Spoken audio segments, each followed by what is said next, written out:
où il dit tout est accompli, qui veut dire tout est fait. Maintenant, j'ai tout fait. Alors, normalement, c'est cette phrase qu'on doit tout le monde prononcer à la fin. À la fin de notre vie, à la fin de notre mission, on va dire maintenant tout est accompli. Alors, marche vers sa destinée. Voilà notre dernier épisode, notre dernière session, notre dernier message, parce qu'on avait dit qu'on devrait faire ça comme des séries d'enseignement. Alors, qu'est-ce qu'on doit faire? On a presque tout enseigné. Certainement, beaucoup de personnes avaient lu les messages et beaucoup nous ont dit qu'ils étaient vraiment bénis par ces séries d'enseignement et je bénis les Seigneurs pour ça. Merci vraiment à toutes les personnes qui ont suivi. Alors, quand on dit tout est accompli, c'est généralement une phrase qu'on a toujours dit après avoir tout fait, après avoir accompli cette mission, comme Simeon a dit, maintenant que je vis le Messie, maintenant je peux mourir. Alors cette phrase, où est-ce qu'on l'a tirée?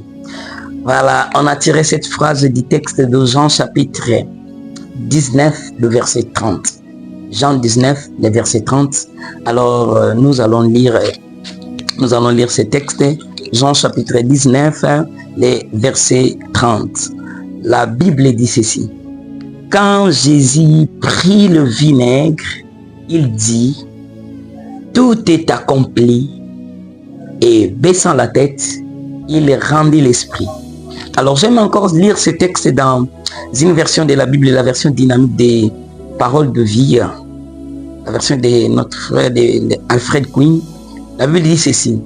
Jésus prend le vinaigre, ensuite il dit, tout est fini. Il baisse la tête et il meurt. Jésus prend le vinaigre. Pourquoi Jésus prend le vinaigre? Et après avoir pris le vinaigre, la Bible dit, il rendit l'esprit. Et dans cette version, on dit, il est mort. Voilà, nous voulons essayer de comprendre qu'est-ce qui va t'accompagner jusqu'à dire tout est accompli. Alors c'est ce que nous voulons comprendre. Pourquoi nous avons vraiment choisi ces textes? Parce que généralement, lorsqu'il faut accomplir notre mission, nous sommes en face des circonstances douloureuses. Nous sommes en face des circonstances difficiles, ou même ces circonstances peuvent même nous amener à dire, mon Père, pourquoi tu m'as abandonné? Pourquoi, Seigneur, tu m'as oublié? Dieu, pourquoi? Parce que certainement, beaucoup de personnes, après avoir traversé beaucoup de moments difficiles, on se dit, Seigneur, vraiment, tu m'as oublié. Seigneur, vraiment, tu m'as oublié. Et frères et sœurs, j'aimerais dire ceci. Nos séries d'enseignement ont comme but de nous dire ceci. C'est que notre présence sur terre n'est pas un accident. Je l'ai toujours dit et redit. C'est que ta présence sur terre n'est pas un hasard, n'est pas quelque chose d'accident. J'ai toujours dit et redit. Frères et sœurs, tu n'es pas venu sur terre parce que ton père et ta mère avaient besoin d'un enfant. Tu n'es pas venu sur terre parce que ton papa et ta maman se sont entendus et ils se sont dit, on doit maintenant chercher un enfant. Non, certainement, oui, c'est une prière des parents. Quand ils se marient, ils ont besoin d'avoir d'enfants. Mais avant que tes parents n'aient des enfants, frère, il y a un Dieu qui avait cherché quel est ce couple dans lequel tu vas naître. Parce qu'en réalité, tu n'es pas né par la volonté de tes parents, mais tu es né par la volonté de Dieu. Les parents sont surpris, la maman est surprise de se voir un moment comme ça. Je ne vois plus. Je suis enceinte. C'est donc pour dire que tu existes d'abord par la volonté de Dieu. Donc, quel que soit ce qui va t'arriver, la première personne à qui tu dois t'adresser, c'est auprès de Dieu, parce que c'est lui qui nous a envoyés sur cette terre. Alors Dieu ne nous a pas envoyés sur cette terre pour venir faire du tourisme. Si pour tes parents tu es inutile, si pour ton oncle tu es n'importe quoi, si pour les gens du monde tu n'as pas de valeur, si pour des gens autour de toi ils te disent t'es idiote, tu es bon à rien, tu ne vaux rien. Je mérite te dire, dans la Bible, on avait dit à un homme au nom de Jephthé, tu es inutile, quitte notre foyer, quitte notre maison. Mais on est allé les rechercher. Je dis à une personne, ne t'inquiète pas, tu n'es pas ce que les hommes disent. Quel que soit ce que les hommes disent de toi, tu n'es pas ça, tu n'es pas ça. Parce que toi, tu finiras par accomplir ce que Dieu a dit. Alors, ce qu'il faut mettre en tête, c'est que nous sommes venus sur terre pour accomplir une mission bien précise. Alors ici, Jésus, quand il est en train de prendre le vinaigre, il savait qu'il était en mission. Alors, il y a quelques questions qu'on doit vraiment se poser et des questions qu'on doit essayer de comprendre. La première question, c'est celle-ci. Jésus, est-ce que Jésus était mort du vinaigre? Est-ce que le vinaigre même tue? Est-ce que le vinaigre, c'est un poison? Jésus, vraiment, est-ce que Jésus était mort du vinaigre? Non, Jésus n'était pas mort du vinaigre. Mais pourquoi la Bible dit qu'après avoir pris le vinaigre, il est mort, il a rendu l'esprit? Non, Jésus était mort parce que sa mission définissait qu'après avoir prendre le vinaigre, il devrait mourir. Est-ce que quelqu'un comprend? Je dis à une personne, tu vas mourir après avoir fait ce que ta mission dit. Tu ne vas pas mourir après que quelqu'un ait décidé de te donner du poison. Tu ne vas pas mourir après que quelqu'un ait décidé de te tuer par accident. Tu ne vas pas mourir après que quelqu'un ait décidé de faire quoi que ce soit. Écoutez, quand Jésus a demandé de l'eau, les soldats croyaient qu'on devrait lui donner du vinaigre. Les soldats étaient ignorants de ce que le vinaigre faisait partie de la prophétie.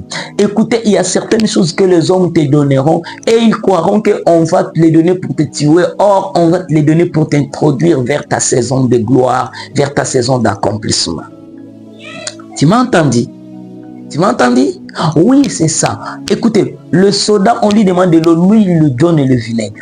Tu vas demander aux gens, aidez-moi, les gens ne t'aident pas. Tu vas demander aux gens, donnez-moi ceci, les gens ne te donneront pas cela. Écoutez, ce que les gens vont te donner, ils croiront par leur idiotie qu'ils te tuent, mais moi je vais te dire, ils seront en train de jouer le rôle d'accomplisseur de la mission de Dieu sur ta vie.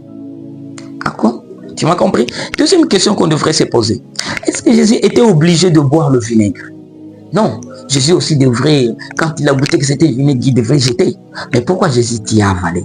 Non, Jésus a avalé parce qu'il savait réellement que ce vinaigre était vraiment quelque chose pour accomplir la mission.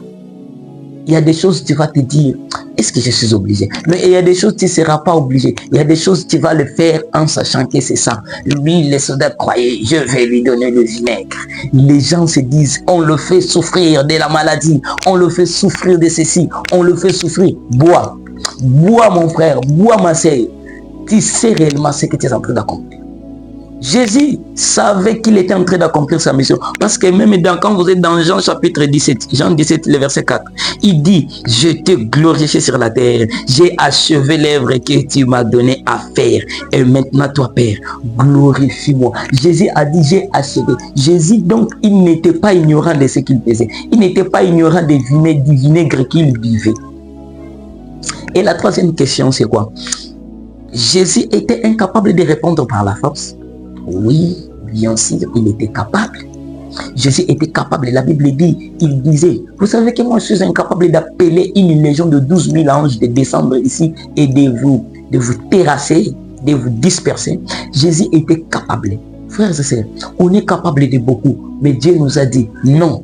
Ne vengez pas, laissez-moi la vengeance, laissez-moi m'occuper à ceux qui vous font du mal. Je conseille une personne, laisse à Dieu la vengeance, occupe-toi de la mission que Dieu t'a donnée. Dans la mission que Dieu t'a donnée sur terre, la vengeance n'est pas là. Frère, sœur, dans la mission que Dieu t'a donnée, vengeance n'est pas là, vengeance n'est pas là. Et laisse à Dieu de venger, laisse à Dieu de répondre par force à tes ennemis. Si Dieu va décider de tuer ceux qui te font mal, si Dieu va décider de les exterminer, si Dieu va décider de les envoyer loin, laisse Dieu s'occuper de tes ennemis. Tu m'as entendu? Voilà. Alors, cette session d'enseignement ne prendra pas beaucoup de temps. J'aimerais partager quelques vérités. Quelques vérités pour quelqu'un qui veut partir vers sa destinée. Alors, à quelqu'un qui veut partir vers sa destinée, écoute la première vérité. Alors, ce qu'il faut retenir, c'est que dans notre mission sur terre, il y a des circonstances qui font partie de la mission. Tu m'as entendu? Dans notre mission, dans notre marche, parce que la destinée, on avait dit, c'est une manière de quitter quelque part vers quelque part, mais selon le plan de Dieu. Alors, sache que si tu reconnais bien ta mission, on a bien expliqué les étapes jusqu'ici. Alors, on va voir les autres vidéos, tu vas comprendre. Mais quand tu es ici, si tu connais ton talent, quand il y a Jésus, quand tu sais ce qu'il faut faire, sache que dans la marche vers l'accomplissement de ce qu'il faut faire, il y a des circonstances douloureuses, il y a des situations de plaire, il y a des situations de sécheresse, il y a des situations d'humiliation, il y a des situations de maladie qui font partie de la mission. Tu vas témoigner, tu vas dire quoi à tes enfants, aux enfants que tu vas mettre au monde à Canaan si tu n'as pas souffert avec les dieux en Égypte et au désert.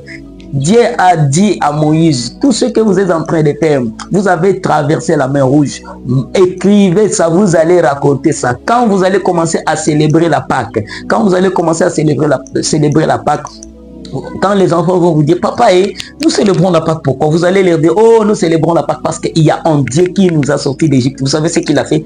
Il avait tué tous les premiers-nés des Égyptiens, que ce soit les hommes, que ce soit les bêtes. Et il nous a fait sortir de l'Égypte avec gloire et honneur, avec des richesses. Alors vous allez commencer à raconter ça. Je dis à une personne, certaines circonstances là que tu racontes, tu vas les raconter à tes enfants en leur disant, mes fils, mes filles, ne vous inquiétez pas, moi votre père, moi votre mère, j'ai dit traverser des vallées de l'ombre et de la mort, j'ai dit traverser des déserts, j'ai dit traverser le fleuve, les eaux, j'ai dit traverser des forêts, mais le Seigneur m'a gardé.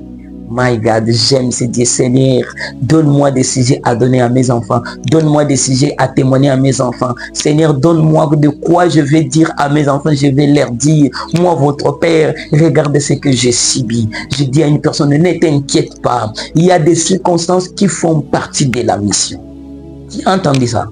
Tu as entendu ça? Alors, retiens ceci.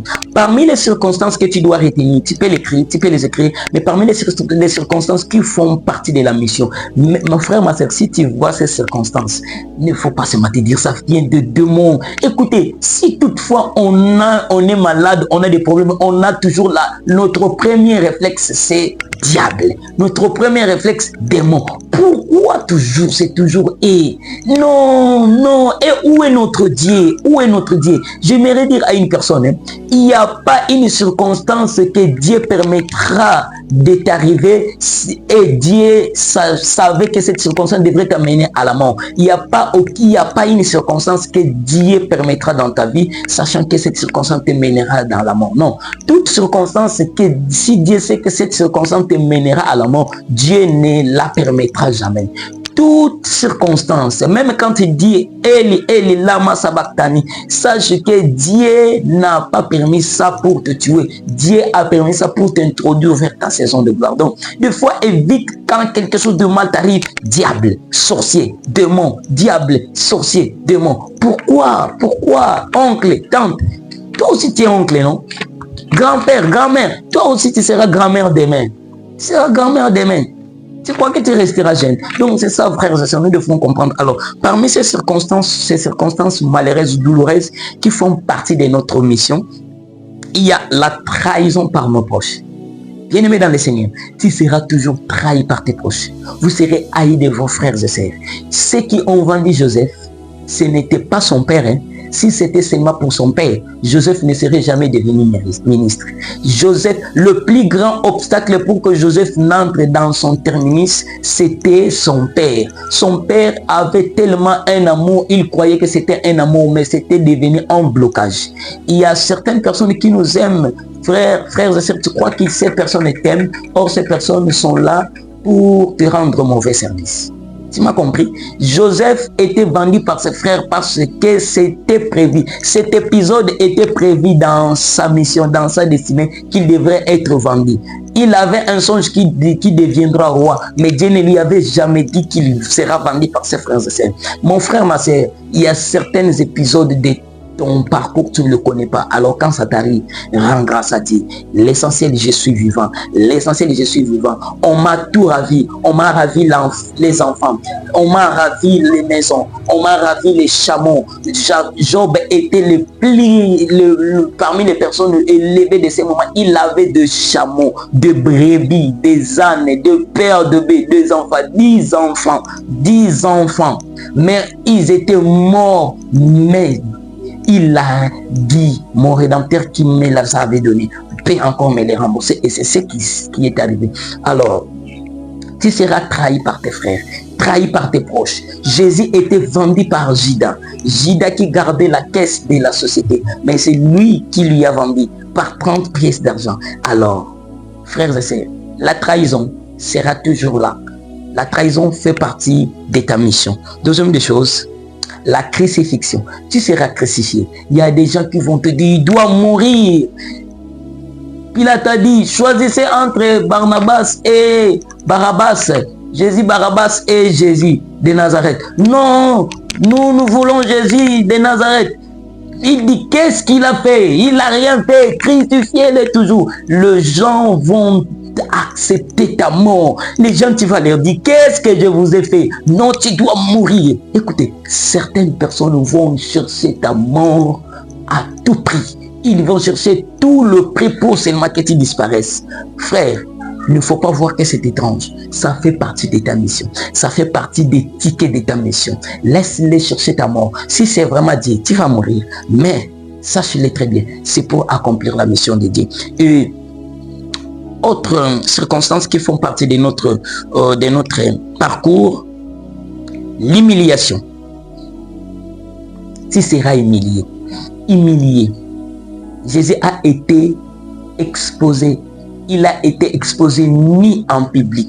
Exposé ni en public. La croix, au-dessus de la croix, ni. Tout le monde voit. La Bible dit quand les gens voient, ils disent, oh, toi tu as sauvé le monde, pourquoi tu ne peux pas te sauver de cette humiliation? Écoutez, tu vas traverser des moments d'humiliation. On va te dire, regarde-toi, tu étais ça, regarde-toi, tu étais ça. Non, le moment de manque ne te sépare pas de Dieu parce que tu es humilié. Ne te sépare pas de Jésus parce que tu n'as pas d'habit. Il ne faut pas faire la prostitution, il ne faut pas faire l'impudicité, il ne faut pas vendre ton corps parce que tu manques d'habit, frères et sœurs. Ne le fais pas. Je t'en supplie, bien-aimé. Il dit dans Romains, qui nous séparera de l'amour de Dieu? Est-ce que la nudité, est-ce que le manque, est-ce que... Ne te sépare pas de l'amour de Dieu. Reste attaché à Dieu, même quand tu es humilié. Écoutez, il y a Jésus, après avoir été humilié, il a été glorifié. Tu m'as entendu? L'autre circonstance douloureuse qui fait partie de notre parcours, le vinaigre. Quelque chose d'aigre, quelque chose tu manges, quelque chose qu'on va te faire manger, quelque chose qu'on va te faire boire que tu n'avais jamais imaginé. Le vinaigre, une vie aigre, une vie qui n'a pas... Écoutez, vous savez le vinaigre, généralement nous, il y a un allemand, chez nous on appelle les ngaï. Ngaï veut dire aigre.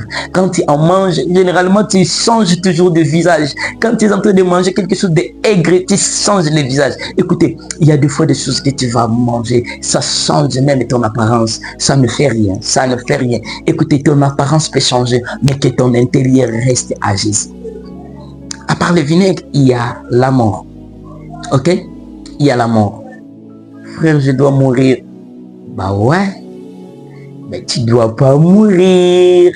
Tu dois mourir plutôt en toi-même. Tu dois mourir. Certains comportements doivent mourir. Certaines attitudes de toi doivent mourir. Certaines habitudes de toi doivent mourir. Certains amis autour de toi doivent mourir. La Bible dit dans Ésaïe, à la mort du roi Osias, c'est là où Ésaïe commençait à voir la vision où le Seigneur était assis sur son trône, où le pan de sa robe remplissait toute la terre. C'est là où j'ai compris qu'il y a certaines morts qui ouvrent les visions. Il y a certaines morts qui ouvrent à d'autres dimensions. Frères et sœurs, je sais qu'il y a certaines personnes que tu dois perdre. Il y a certaines amitiés que tu dois perdre. Il y a certaines connaissances que tu dois perdre. Elles doivent mourir, mais elles ne doivent pas mourir parce que tu vas enfants, elles doivent mourir pour donner naissance à d'autres choses. Jésus était mort pour donner naissance à un corps glorieux. Jésus était mort pour notre salut. Écoutez, chaque mort qui est ici a un but.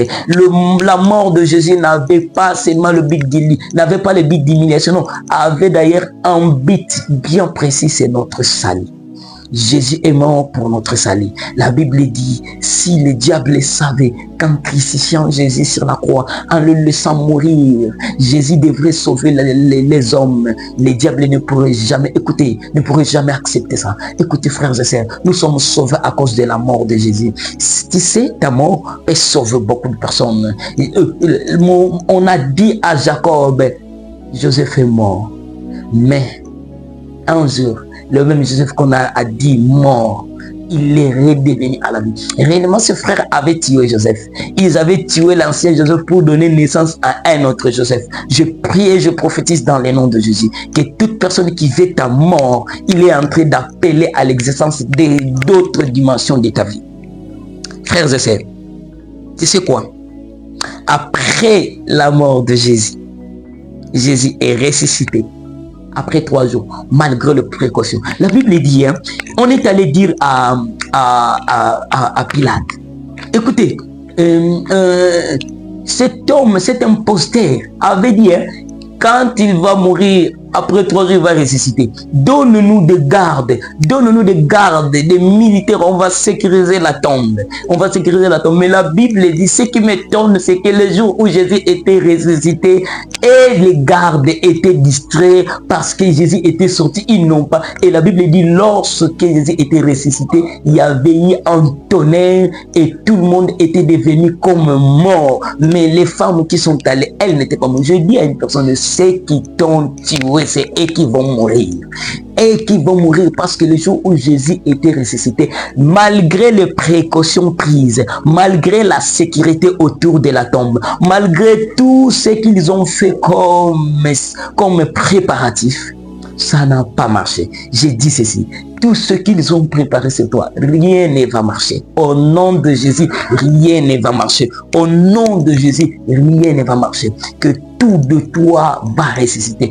Tout de toi va ressusciter. Tu avais perdu une relation amoureuse. Tu avais perdu un mariage. Je proclame que ça te revient au nom de Jésus. Que tout ce qui est disparu revienne au nom de Jésus. La Bible dit, je vous rembourserai tout ce que les sauterelles ont dévoré. Je déclare, je décrète in the name of Jesus, que tout ce que tu as perdu, tout ce que les sauterelles ont dévoré sur ta vie, ça te revient au nom de Jésus. J'aimerais prier sur quelqu'un. Je ne sais pas si tu peux prendre la bonne position ou ouvrir juste tes mains. Père, merci. Merci parce que tu l'as voulu ainsi. Merci Seigneur parce que tu as voulu qu'on puisse parler vraiment de la destination. Tu sais combien de personnes veulent que leur destinée vraiment fonctionne comme tu l'as voulu. Seigneur, que ceux qui voient leur destinée éteinte puisse être rallumé par ta lumière, que tous ceux qui se voient étouffés puissent être, Seigneur, libérés au nom de Jésus, que tous ceux qui sont emprisonnés par le péché, par les péchés sexuels, par la drogue, par l'alcool, par quoi que ce soit, que tout ce que le diable a tenu captif pour de telle sorte qu'ils n'accomplissent pas leur mission, Seigneur, je prie qu'ils soient libérés, parce que à la fin tu vas nous demander de compter sur ce que tu nous as donné. Seigneur, qu'aucun de ceux qui entendent ces paroles ne puisse être de la liste de ceux que tu vas jeter à la gemme. Nous soyons, Seigneur, des fidèles et bons serviteurs qui vont te revenir, à qui tu as donné 5 talents, qui vont te ramener 10 talents. Je prie dans le nom de Jésus. Seigneur, aide toute personne. Aide-les à accomplir des destinées. Au nom de Jésus, que vos destinées soient meilleures, que vos projets soient meilleurs et que tout de vous qui est mort puisse revenir à la vie. Ta parole déclare, si l'esprit de celui qui a ressuscité Jésus habite en vous, cet esprit rendra vivant vos corps mortels, que tout ce qui est mort revienne à la vie à cause du Saint-Esprit qui est en vous. Au nom de Jésus. Amen.